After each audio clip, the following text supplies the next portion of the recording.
ஒரே இரவில் அழிந்த நகரம் தனுஷ்கோடி ஒரு சிறுகதை. தமிழ்நாட்டின் கடைசி எல்லைப் பகுதியில் ராமேஸ்வரம் அருகே இருந்த ஒரு அழகான நகரம்தான் தனுஷ்கோடியூர். ஒரு காலத்தில் அங்கு ரயில் நிலையம், பள்ளிகள், தேவாலயங்கள், கடைகள், நூற்றுக்கணக்கான குடும்பங்கள் எல்லாமே இருந்தது. சென்னையிலிருந்து நேரடியாக ரயில் கூட இருந்தது. ஆனால் டிசம்பர் 1964 22 இரவு அனைத்தும் மாறிவிட்டது. அன்று கடுமையான புயல் மற்றும் மிகப்பெரிய கடல் அலைகள் தனுஷ்கோடியை தாக்கின. அந்த புயலில் வீடுகள் இடிந்தன, ரயில் பாதைகள் அழிந்தன, பலர் கடலில் அடித்துச் செல்லப்பட்டனர். ஒரு பயணிகள் ரயில் முழுவதும் கடலில் மூழ்கியது. ஆயிரக்கணக்கான மக்கள் உயிரிழந்ததாக கூறப்படுகிறது. அழிவு மிகவும் மோசமாக இருந்ததால் அரசு அந்த இடத்தை வாழ தகுதியற்ற பகுதி என்று அறிவித்தது.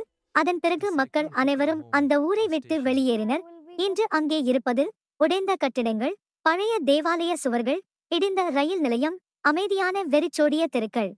இதனால் தனுஷ்கோடி இன்று பேய் நகரம் என்று அழைக்கப்படுகிறது. சிலர் இரவில் அங்கே விசித்திரமான சத்தங்கள் கேட்கும் என்றும் கூறுகின்றனர். ஆனால் பெரும்பாலான மர்ம உணர்வு அந்த ஊரின் சோகமான வரலாறும் வெறிச்சோடிய அமைதியும்தான். தனுஷ்கோடியை பற்றிய சுவாரஸ்ய தகவல்: ராமர் மற்றும் ராமாயண கதையுடனும் இந்த இடம் தொடர்புடையதாக நம்பப்படுகிறது. தனுஷ்கோடி என்றால் வில்லின் முனை என்று அர்த்தம்.